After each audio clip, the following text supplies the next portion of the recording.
उमा महेश्वराय नमः। आप सभी का हमारे YouTube चैनल पर हार्दिक स्वागत है। आज सोमवार के दिन सुने मनसा वाचा व्रत कथा। एक समय कैलाश पर्वत पर श्री महादेव जी तथा पार्वती जी विराजमान थे। वहाँ शीतल मंद सुगंध वायु चल रही थी। चारों ओर वृक्ष तथा लताएं नाना प्रकार के पुष्पों और फलों से शोभा दे रही थी। ऐसे सुहावने समय में पार्वती जी ने अपने पति देव से प्रार्थना की कि हे नाथ, आज चलें चौपड़ पासा खेलें।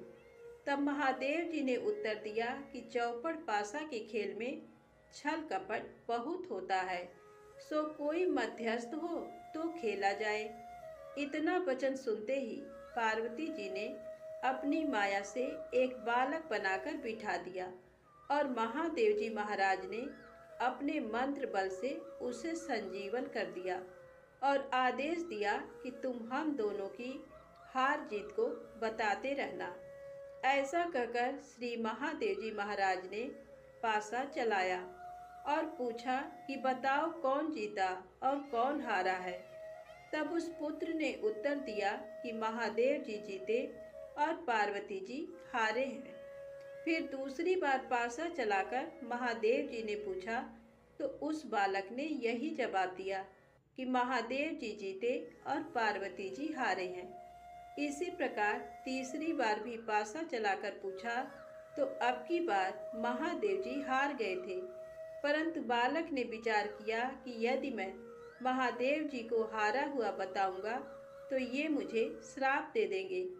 ऐसा सोचकर उसने फिर यही कह दिया कि महादेव जी जीते हैं।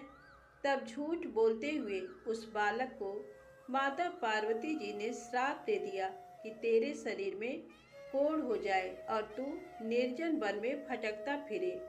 उसी समय उसको कोढ़ हो गया और वह भटकता भटकता सुनसान वन में जा पहुंचा। वहां जाकर उसने देखा कि ब्रह्माणी, इंद्राणी आदि देवताओं की स्त्रियां व्रत के निमित्त शिव जी की पूजा कर रही हैं। उनको पूजा करते देखकर पार्वती जी की माया से बनाए बालक, जिसका कि नाम अंगद रखा था, उसने पूछा कि आप यहाँ क्या कर रही हो। तब उन देवांगनाओं ने जवाब दिया कि हम तो मनसा वाचा नाम से प्रसिद्ध महादेव जी की पूजा कर रही हैं, यानी मन और वाणी को वश में करके, अर्थात सब जगह से मन हटाकर और शिव पार्वती में ही मन लगाकर पूजा कर रही हैं। इसीलिए इस व्रत का नाम भी मनसा वाचा व्रत है। तब अंगद ने पूछा कि इस व्रत के करने से क्या फल होता है। तदनंतर उन देवताओं की स्त्रियों ने कहा कि इससे सारी मनोकामना सिद्ध हो जाती है। तब उस बालक ने कहा कि मैं भी इस व्रत को करना चाहता हूँ। तब उन देवांगनाओं ने चावल सुपारी देकर व्रत का विधान बताया कि इस व्रत को सावन सुदी में पहले सोमवार से करना चाहिए। उस दिन कुंवारी कन्या से 2.5 पूड़ी सूत कतवाकर उसका डोरा बनावे। उस डोरे की और श्री महादेव जी का पूजन कार्तिक सुदी चौथ तक प्रति सोमवार करते रहना चाहिए और व्रत रखना चाहिए। कार्तिक सुदी चौथ के दिन उद्यापन करना चाहिए। 1.25 सेर घृत, 1.25 सेर गुड़, 4.25 सेर आटा लेकर चूरमा बनाकर उसके 4 लड्डू करने चाहिए। एक भाग शिव जी को चढ़ावे, एक भाग किसी ब्राह्मण या नाथ को देवे, एक भाग गाय को देवे और बाकी का एक मोदक का खुद भोजन करे। चारों भाग समान होने चाहिए, चाहे राजा हो चाहे गरीब, सबको इतना ही सामान लेना चाहिए। धनवान हो तो भी अधिक ना लेवे और गरीब हो तो भी कम ना लेवे। व्रती मनुष्य या स्त्री एक भाग मोदक को पूरा न खा सके तो पहले से ही उसमें से निकालकर किसी को दे देवे। वह जो डोरा बनाया था उसे स्वयं धारण कर लें, जिस प्रकार की अनंत भगवान का डोरा पहना जाता है, और उद्यापन होने के बाद जल में पधरा देवे। इस प्रकार उस बालक को भी हर साल व्रत करते करते 4 वर्ष हो गए। तब व्रत के प्रभाव से पार्वती जी के हृदय में दया उत्पन्न हुई और महादेव जी से पूछा कि महाराज, जिसको मैंने श्राप दे दिया था उसका पता नहीं है, उसको किसी ने मार तो नहीं दिया है। तब तीनों लोगों की सब बातें प्रत्यक्षवत जानने वाले महादेव जी ने कहा कि वह तो जीवित है। तब पार्वती जी ने कहा कि महाराज, ऐसा कोई व्रत हो तो बताओ जिससे कि वह मेरा मानसिक पुत्र फिर से मिल जावे। तब महादेव जी महाराज ने कहा कि सावन सुदी के पहले सोमवार के दिन कुंवारी कन्या से 2.5 पूड़ी सूत कतवाकर उसका डोरा बनाना और उसे केसर आदि में रंगकर 4 गांठें देकर सुपारी पर लपेटकर ताम्र पात्र में रखकर उसे शिव रूप मानकर उसकी तथा शिव जी की पूजा करनी चाहिए। इस प्रकार सोमवार के सोमवार शिव जी की पूजा करना, 1.25 सेर खीर, 1.25 सेर गुड़ और 4.25 सेर आटा लेकर चूरमा बनाना, उसके 4 भाग करना। एक भाग शिव जी को अर्पण करें, दूसरा भाग ब्राह्मण को देवें, तीसरा गाय को देवें और चौथा खुद भोजन करें। इसमें न तो अधिक होना चाहिए और न कम होना चाहिए। इस प्रकार पार्वती जी ने भी ये व्रत किया। तब व्रत के प्रभाव से वह बालक कोढ़ रहित हो गया और अपनी माता के पास बिना बुलाए ही चला गया। उसे आया देखकर पार्वती माता प्रसन्न होकर हंसने लगी। तो पुत्र ने पूछा कि हे मातेश्वरी, आप मुझे देखकर क्यों हंसी? तब माता ने कहा, हे पुत्र, मैं व्रत के प्रभाव को देखकर हंसी हूँ। ये तुम्हारे पिताजी का बताया हुआ मनसा वाचा का व्रत है। ये व्रत मैंने किया तभी तो तुम आ गए हो। इस बात को सुनकर पुत्र ने कहा कि हे अम्बे, मैंने भी ये व्रत किया था, इससे कोढ़ भी मिट गया है। पार्वती माता ने कहा कि हे पुत्र, अब तेरी क्या इच्छा है सो कह। तब उस पुत्र ने कहा कि हे मातेश्वरी, मुझे उज्जैन नगरी का राज्य करने की और वहाँ की राजकुमारी से ब्याह करने की इच्छा है। तब पार्वती जी ने कहा कि जा, तुझे उज्जैन का राज मिल जाएगा, तू फिर इस मनसा वाचा के व्रत को कर ले। इस प्रकार उसने 4 वर्ष ये उत्तम व्रत किया। तब उसे उज्जैनी का राज्य मिल गया। अब नारद जी राजा युधिष्ठिर से कह रहे हैं कि उसे राज्य किस प्रकार मिला सो सुनो। उज्जैन के राजा रानी वृद्ध हो गए थे। उनके कोई पुत्र नहीं था, केवल एक राजकुमारी थी। राजा रानी ने सोचा कि इस कन्या का विवाह किसी राजकुमार से करके उसको राज्य दे देवें। ऐसा निश्चय कर एक स्वयंवर रचा, जिसमें देश देश के राजकुमार आए। तब एक हथनी को श्रृंगार करा के पूजा करके हाथ जोड़कर राजा जी ने कहा कि हे हथनी, तू देव स्वरूपा है, ये माला ले और उसको पहना दे जो इस राज्य को संभाल सके और राजकुमारी के लायक ही वर हो। मामूली मनुष्य को माला मत पहना देना। ये पार्वती जी का पुत्र भी दैव योग से वहां पहुंच गया। हथिनी ने उसके ही गले में माला डाल दी, परंतु लोगों ने कहा, ये तो हथिनी की भूल है, ये कोई राजकुमार नहीं है। ऐसा कहकर उस लड़के को तो दूर हटा दिया और हथिनी को पुनः माला दी गई और प्रार्थना की गई कि हे माता, जो इस राज्य के लायक हो उसको ही माला पहनाना। हथिनी ने दूसरी बार भी दूर जाकर उसी के गले में माला डाल दी। तब लोग कहने लगे कि हथिनी ने हठ पकड़ ली है और मार पीट कर उस बालक को दरवाजे से बाहर निकाल दिया एवं पुनः हथिनी पर गणपति की मूर्ति स्थापित करके वही प्रार्थना की। वह देव रूपी हथिनी थी, इसलिए दरवाजे के बाहर निकलकर उसी बालक के गले में उसने तीसरी बार भी माला डाल दी। तब राजा ने नगर सेठ को बुलवा कर कहा कि तुम इसको ले जाओ और बारात सजाकर हमारे यहाँ ले आओ। राजा की आज्ञा मानकर सेठ उसको ले गया। राजा ने भी पंडितों को बुलाकर लग्न का दिन निश्चय कराया और अपनी कन्या का विवाह उस बालक के साथ कर दिया और अपने खर्च के लिए थोड़े से गांव रखकर सारा राज्य बेटी जमाई को कन्यादान में दे दिया। विवाह के पश्चात वह बालक और राजकुमारी महलों में गए। अब वह राजा हो गया। अब राजा की रानी ने पूछा कि हे पतिदेव, आप अपनी जात और नाम तो बताइए। तब उस वर ने उत्तर दिया कि मेरा नाम अंगद है। महादेव जी मेरे पिता और पार्वती जी मेरी माता हैं। तब राजकुमारी ने कहा कि महाराज, इस बात को तो इस मृत्यु लोक के लोग मानेंगे नहीं, सत्य सत्य बताइए। तब राजकुमारी के पति अंगद जी ने अपने जन्म की सारी कथा कह दी कि चौपड़ पासे के खेल में साखी बनाने के लिए माता पार्वती जी ने अपनी माया से मुझे बनाया था और महादेव जी महाराज ने अपने मंत्र बल से मुझे संजीवन किया था।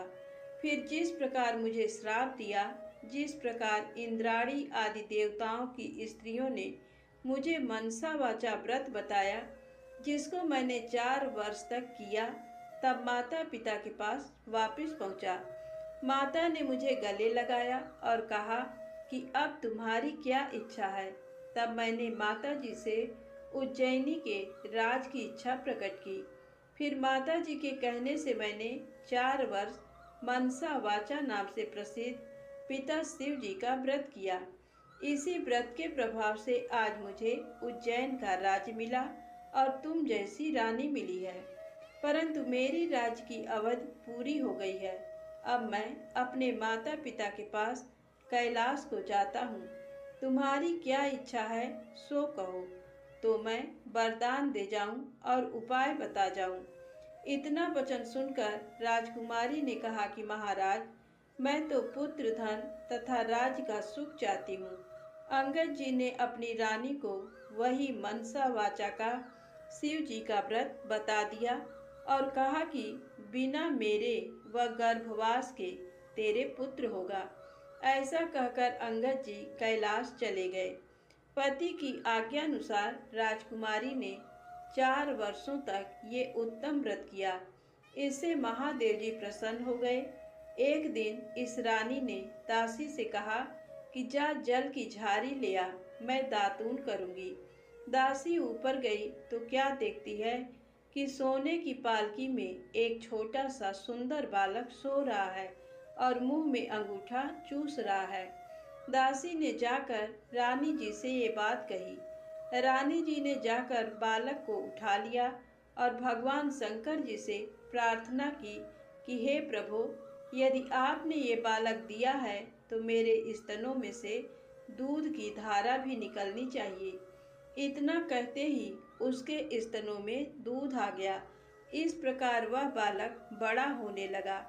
एक दिन उस बालक ने अपनी माँ से पूछा कि हे माँ, मेरे पिता कौन है और उनका क्या नाम है।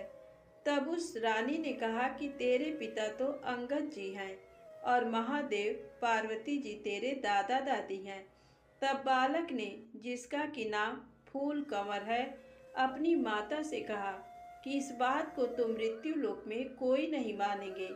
तब माता ने पुत्र को वह सारी कथा कह सुनाई कि तुम्हारे पिता अंगद जी की उत्पत्ति पार्वती जी की इच्छा व माया से हुई और महादेव जी ने उनको संजीवन किया था।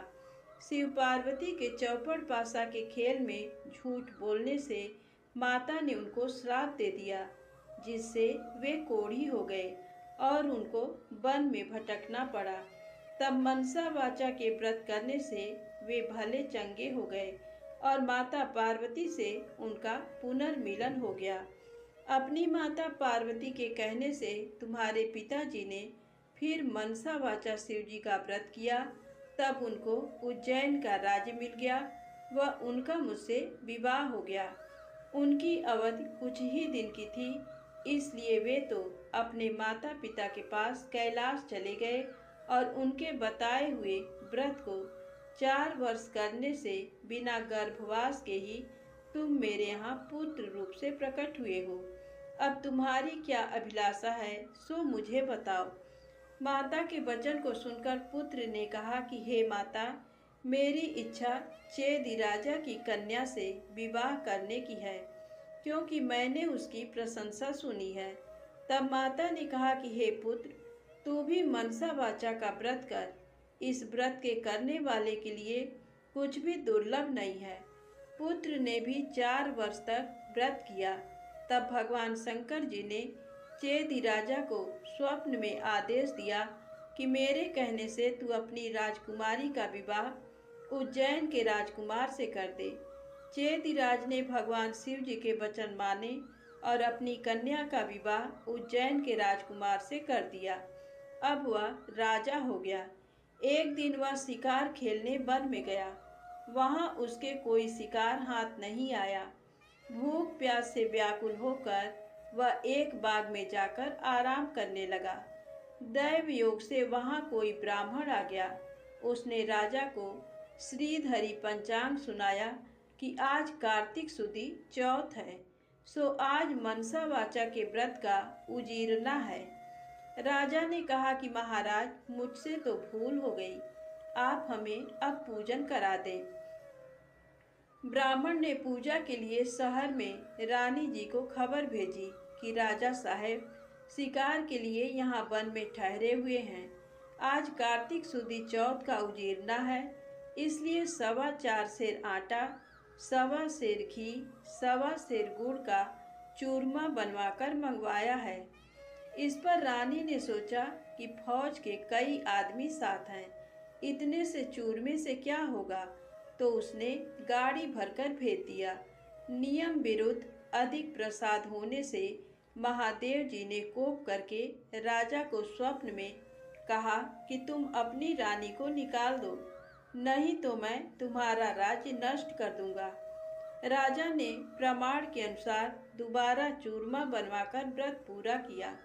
महादेव जी के कथन के अनुसार राजा ने रानी को महल से निकलवा दिया। रानी किले से रवाना हुई। थोड़ी दूर जाने पर दीवान मिले। दीवान ने पूछा कि रानी साहिबा, आप कहाँ पधार रही हैं? रानी ने सब बातें बताई। तब दीवान ने कहा कि मैं राजा साहब को समझाकर राजी कर लूँगा, तब तक आप मेरी हवेली में पधारें। रानी ज्यों ही दीवान की हवेली में गई, त्यों ही दीवान अंधा हो गया। तब दीवान ने हाथ जोड़कर कहा कि आप यहाँ से पधारो। रानी वहाँ से रवाना होकर आगे बढ़ी तो उन्हें नगर सेठ मिल गया। उसने भी यही कहा कि राजा साहब को 1-2 दिन में मना लेंगे, तब तक आप हमारे घर पर ही विराजें। रानी नगर सेठ के घर गई तो सेठ की हुंडियाँ चलने से बंद हो गईं और कई उपद्रव होने लगे। तब सेठ ने भी हाथ जोड़कर कहा कि रानी जी, आप यहाँ से पधारो। रानी वहाँ से आगे गई तो राजा जी का कुम्हार मिला।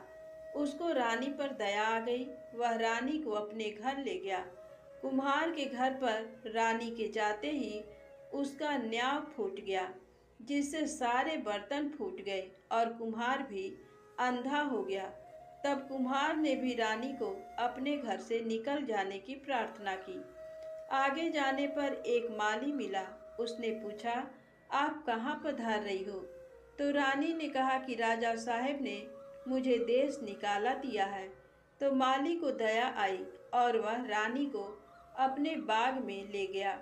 माली ने कहा कि जब तक राजा जी का क्रोध मिटे तब तक आप यहाँ बाग में ही रहें। पर रानी के बाग में जाते ही बाग के पेड़ पौधे सब सूखकर जलने लगे। क्यारियों का पानी भी सूख गया और माली को भी कम दिखने लगा। तब माली ने भी रानी को वहां से चले जाने के लिए कह दिया। रानी वहां से निकलकर विचार करने लगी कि मुझसे ऐसा क्या पाप हो गया कि मैं जहां जहां भी जाती हूँ वहां वहां अनर्थ सा होने लगता है। ऐसा सोचते सोचते रानी ने देखा कि आगे 2 रास्ते हैं। पूछने पर मालूम हुआ कि एक तो 6 महीने का रास्ता है और दूसरा 3 ही दिन का। रानी 3 ही दिन के रास्ते में चली। आगे जाते जाते क्षिप्रा नदी मिली। रानी ने दुख के मारे उसमें कूदकर आत्महत्या करनी चाहिए, पर ज्यों ही वह नदी में कूदी तो नदी ही सूख गई। आगे चलने पर एक पर्वत आया। उसने सोचा कि इस पर चढ़कर गिर पड़ूं। वह चढ़कर गिरने लगी तो पर्वत जमीन के बराबर हो गया। आगे जाने पर एक सिंह दिखाई दिया। रानी ने सोचा कि सिंह को छेड़ूं तो शायद ये मुझे खा जाए, तो अच्छा ही है। उसने सिंह पर हाथ फेरा तो सिंह पत्थर का हो गया। आगे आने पर बड़ा भारी अजगर सांप दिखाई दिया। रानी ने मरने के लिए उस बड़े सांप को छेड़ा तो सांप रस्सी बन गया। रानी हार खाकर और आगे चली तो क्या देखती है कि वहाँ एक बड़ा भारी पीपल का वृक्ष है। उसी के पास एक सुंदर कुआं है और एक मंदिर बना हुआ है। वह मंदिर में जाकर मुंह ढककर बैठ गई और ओम नमः शिवाय इस पंचाक्षरी मंत्र को जपने लगी। उस दिन कार्तिक सुदी चौथ का दिन था। मंदिर का पुजारी नाथ सामान लेने गांव में गया था। वहां उसको कुत्ते ने काट खाया। तब पुजारी नाथ ने विचार किया कि हमारे आश्रम में ऐसा कौन पापी आ पहुंचा है जिसके कारण ये उत्पात हो गया है। मंदिर जाकर नाथ ने एक स्त्री को बैठी देखा तो कहने लगा, आज यहाँ कोई डाकन या भूतनी आ गई है। तब रानी ने विनय पूर्वक कहा कि महाराज, मैं न तो डाकन हूँ न भूतनी हूँ, मैं तो मानवी हूँ, आकाश की घेरी और जमीन की झेली हुई दुखी स्त्री हूँ। यदि आप मुझे धर्म की बेटी बनाओ तो अपना सारा भेद कहूँ। नाथ ने ये स्वीकार कर लिया तो रानी ने अपना सारा भेद कह दिया और वहाँ से जाने लगी तो चल नहीं सकी। तब नाथ ने उजीरना का एक लड्डू उसे दे दिया। लड्डू को देखते ही रानी को व्रत याद आ गया। नाथ ने भी बता दिया कि आज कार्तिक सुदी चौथ है। ये मनसा वाचा के व्रत का प्रसाद है। इसका नियम है कि राजा हो तो भी अधिक प्रसाद न बनावे और गरीब हो तो भी कम न बनावे। ये एक भाग का लड्डू है। तब रानी के समझ में आई कि मैंने प्रसाद का चूरमा ज्यादा भेजा था, इससे ये महादेव जी का दोष हुआ है। ऐसा विचार कर रानी ने नाथ जी से प्रार्थना की कि हे महाराज, इस व्रत को अब मैं भी करना चाहती हूँ।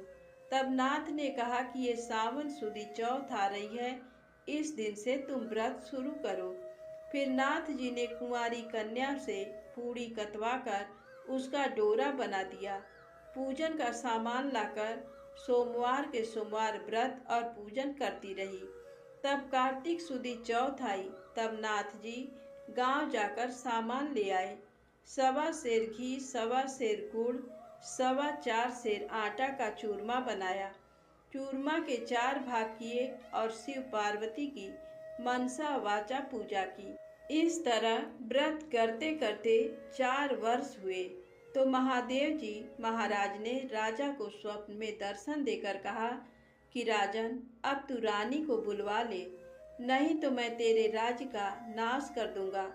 तब राजा ने कहा कि महाराज, अब रानी का पता लगना कठिन है।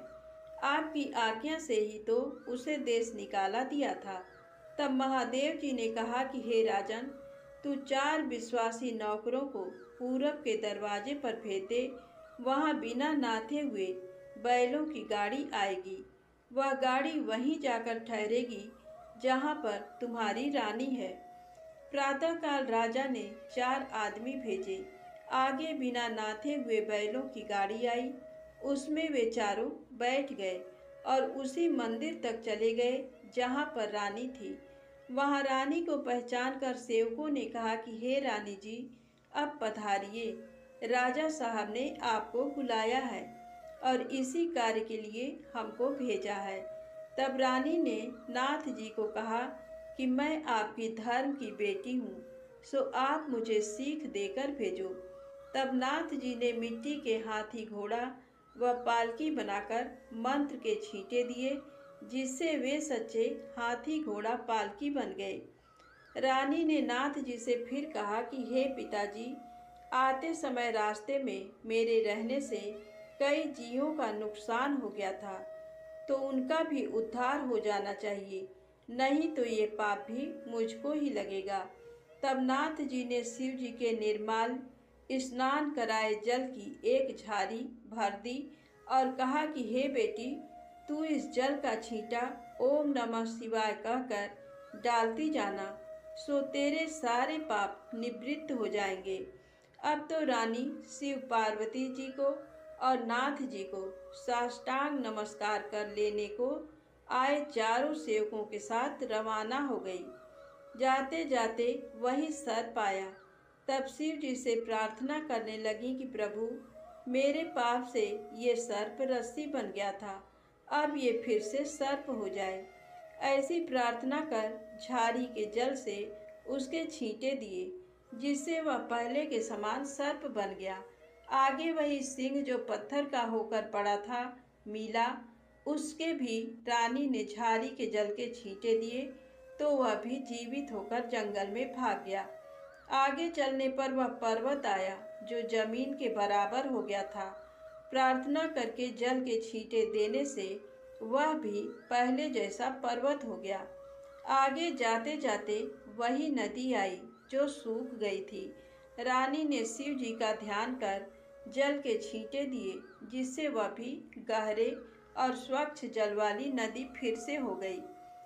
अब रानी जी ने पालकी, हाथी, घोड़े तो किले में भेज दिए और वह खुद उसी बाग में गई जो पहले सूख गया था। बागवान ने कहा कि रानी जी, आप अब फिर क्यों आ रही हो? पहले ही आपके आने से ये बाग उजड़ गया था। पर रानी के समझाने पर माली ने फाटक खोला। रानी ने बाग में जाकर शिव जी का ध्यान कर झाड़ी के जल के छींटे दिए, जिससे पहले से भी अच्छा हरा भरा बगीचा हो गया। वहाँ कई कोयलें बोलने लगी, नाना प्रकार के फल फूल दिखाई देने लगे और कुओं में लबालब जल भर गया। फिर रानी जी उसी कुम्हार के घर गई तो कुम्हार की आंखें खुल गईं और जल के छींटे देने से न्याव के बर्तन सोने चांदी के बन गए। कुम्हार ने कहा कि रानी जी, ये सोने के बर्तन हमारे पास कौन रहने देगा? तब रानी जी ने कहा कि इनमें से 4 बर्तन राजा को भेंट कर देना। इसी तरह रानी नगर सेठ के घर गई तो उसको व्यापार में लाभ होने लगा। तब नगर सेठ ने कहा कि अन्नदाता जी, आपके पधारने से हमारे यहाँ रिद्धि सिद्धि हुई है। इस खुशी में मैं सारी नगरी को जिमाना चाहता हूँ। सारी नगरी में ढिंढोरा पिटवा दिया कि कल किसी के घर में धुआं न निकले। जो किसी ने चूल्हा जलाया तो दंड के भागीदार होंगे। आगे रानी जी पधारी तो दीवान जी के यहाँ पहुँची। जाते ही दीवान की आंखें खुल गईं, सब आनंद हो गया। अब रानी साहिबा किला में पधारी। राजा जी ने उनका अच्छा स्वागत किया। नगर सेठ ने सारे नगर को जिमाया और किले में जाकर रानी जी से अर्ज की कि अन्नदाता जी, अब आप भी आरोगिए। रानी ने कहा कि मेरे तो आज कार्तिक सुदी चौथ का उजीरना है, सो किसी भूखे आदमी को जिमाकर तभी जीमूंगी। सारे नगर के लोग तो नगर सेठ के यहाँ जिम आए। नगर में कोई भी भूखा व्यक्ति नहीं मिला। ढूंढते ढूंढते धोबी घाट पर एक अंधी बहरी कोढ़नी धोबन पड़ी मिली। रानी जी की आज्ञा से उसे बुलाया। रानी जी ने उसे स्नान कराया। स्नान कराते ही उसका सारा कोढ़ मिट गया। कथा सुनाते ही उसके लिए स्वर्ग से विमान आ गया और बूढ़ी धोबन कथा सुनने व प्रसाद लेने मात्र से सदैव बैकुंठ चली गई। राजा रानी भी हर साल मनसा वाचा का व्रत करते रहे। वे संसार के सब प्रकार के सुखों को भोगते रहे और पुत्र को राजगद्दी देकर अंतकाल में शिवलोक में गए। इस प्रकार मनसा वाचा भगवान शिव जी पार्वती जी के व्रत करने की बड़ी भारी महिमा है। सावन सदी के सोम से कार्तिक सुदी चौथ तक का ये व्रत सब मनोवांछित फल को देने वाला है। इस मनसा वाचा के व्रत को करने वाले मनुष्य की सभी कामनाएं शिव जी महाराज पूर्ण कर देते हैं। पुत्र नहीं हो या होकर जीवित नहीं रहता, इस व्रत के करने से स्त्री पुत्र का सुख अवश्य प्राप्त करती है। इसी प्रकार पुरुष को स्त्री का और स्त्री को पति का सुख सौभाग्य प्राप्त होता है। जिसके कमाई धंधा न हो तो इस व्रत के करने से शिव शंकर भगवान उसे जीविका प्रदान करते हैं। धन्यवाद। प्रेम से बोलें शंकर भगवान की जय हो। दोस्तों, यदि आपको कथा अच्छी लगी हो तो कृपया वीडियो को लाइक करें, चैनल को सब्सक्राइब करें, ज़्यादा से ज़्यादा शेयर करें। जय माता दी, जय भोलेनाथ।